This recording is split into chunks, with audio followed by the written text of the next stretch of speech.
Shooting news, and it's an absolute pleasure to be up here today with Steve. Steve, you got a smile on your face because I know it's a bit stressy whether the weather's going to make it or not, but look at the crowds. I mean, it's just fantastic, isn't it? I mean, the weather's sort of like picked up at the last minute. In the week leading up to it, we had heavy rain forecast. We had sort of like 4-inch snow drifts here a month ago. Yes, absolutely. So, and there comes a point where you think, do I stop the show or do I keep going with it? So it's touch and go, and it's quite stressful actually. I can imagine it. But you're looking well today. You're looking well. Yeah, I'm all right. Once all the big vehicles are on site, it's a lot easier. Let's have a bit of a story about Catton Park, the game fair. How did it all start? It started in 1976, the Gamekeepers Fair. Yes. In fact, that was my very first year. I left school in '76 to become a gamekeeper. Yeah. And at that point, it was sort of like Packington Park, Lord Aylesford's estate. Yes. And it was a small show, really for gamekeepers and their families, in April, because that's when keepers are before they get into their real busy period. Absolutely. And it was like clay shoots and trade stands, game feed and things like that. A bit of a gathering for keepers. And it's been building up over the years since that. It moved to Shugborough, Lord Lichfield's estate. Yes. And was there for 17 years.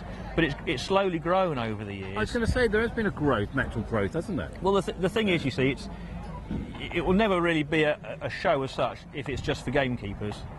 And we want to educate people about what gamekeepers do. A lot of families here today. Well, that's the thing, and for years it was advertised as the Gamekeepers Fair, and it was only really advertised in the shooting press. It came to Catton Park, I think, about 8 or 9 years ago now. This is my 6th year doing the Gamekeepers Fair since I started.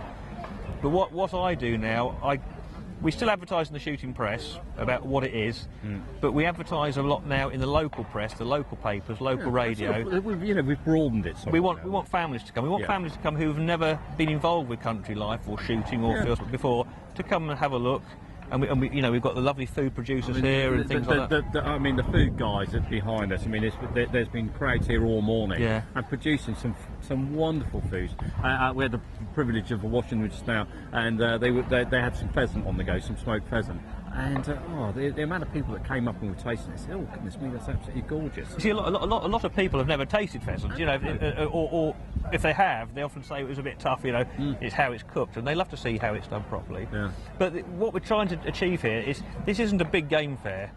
It's a sort of medium. We don't want it to get big. We want it to stay quality, but we want to stay true to its roots. Yes. We want people to come here and experience the real things that go on the countryside. If you go up, we've got the gamekeeping row, we've got the stalkers row. Let's just explain to the viewers. So let's start at the top and come down through the showground. So I know we've got the deer stalking demonstrations going up at the top of the arena. What we've done is we've like I say, we want to educate people. So right at the top end of the show, we've got the mini arena. Yes. And all around that is what we call the kids zone. Okay, so we're trying to get. We don't charge children to come to the show. Under 15s are free to get in because we want families to bring the children so the children can see what's happening. So at the top end of the show, we've got the kids zone, and there's all sorts of things that teach children what goes on. We've got air rifles, archery, bushcraft activities. Yeah. We've got lots of things going on in the mini arena, and there's things there to teach children about cooking and nutrition and game meat and the countryside and where food comes from. Yeah. And then as you come down through, we come into sort of like the stalking village, which is mainly for deer, people that deer managers and things like that. We've got some very good deer managers there doing demonstrations about deer handling, carcass butchery, how it's produced before it actually gets to the cooking demonstrations. Yeah, absolutely. So you're teaching people, why a deer shot, what goes on in the deer park. We've got a fantastic deer manager called David Stretton who runs a deer park, and he teaches people about deer management. He skins the deer, he butchers them, he brings fresh deer in. Yeah. We've got, so we're taking people through the whole picture. And as we come down from there, we've got the BASC main stand. Yes. And then come into the gamekeeping area.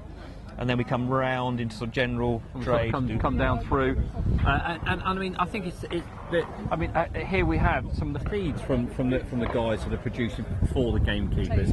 I mean, there really is a very, very good mix. There's something here for everybody. It's a big mix. I mean, it's, you know, this isn't just Gamekeepers Row, but there's a lot of things here. You know, game feeds, like I say, equipment, supplies, and things like that.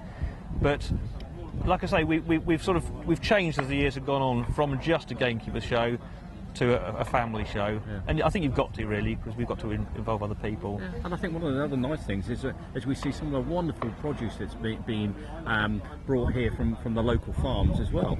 I think you know, a lot of farmers have diversified into other things, and it's just great to see all the different local producers, mostly you know, from local. We you know, people that produce game, people with jams, honeys, things like that. You know, so it's just something for everybody. That's what we're trying to achieve. But the emphasis on this show is quality and true to the roots. Yeah, you know, if we're doing food, we want to do local food, well produced, game. You know, and very popular with the members.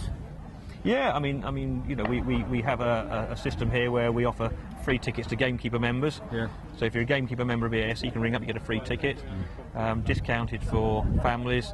I say under 15s getting free if they're accompanied, nice, and you know, so it's a good day out for a family. If you've got, you can bring your kids, you can bring your kids' friends, you know, and you can have a good day out. Fantastic. As long as the weather holds up. Well, good, Steve. I know you're a busy man. Thank you very much indeed for your time. It's always a pleasure to catch up. Thanks, John. Thanks very much indeed. Okay, cheers.